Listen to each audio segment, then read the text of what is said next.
Hello everyone, welcome to another brand new video, and in this video I will show you how to remove text from a photo in Photoshop. So let's open our Photoshop app, and the process is really straightforward and simple.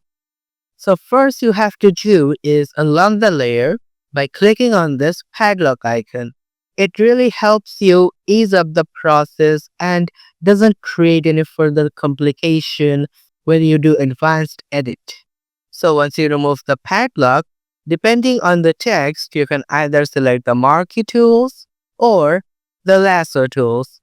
But for the ease of use, I'll choose the lasso tool or the polygonal lasso tool. You can simply click on different points and trace the whole image here.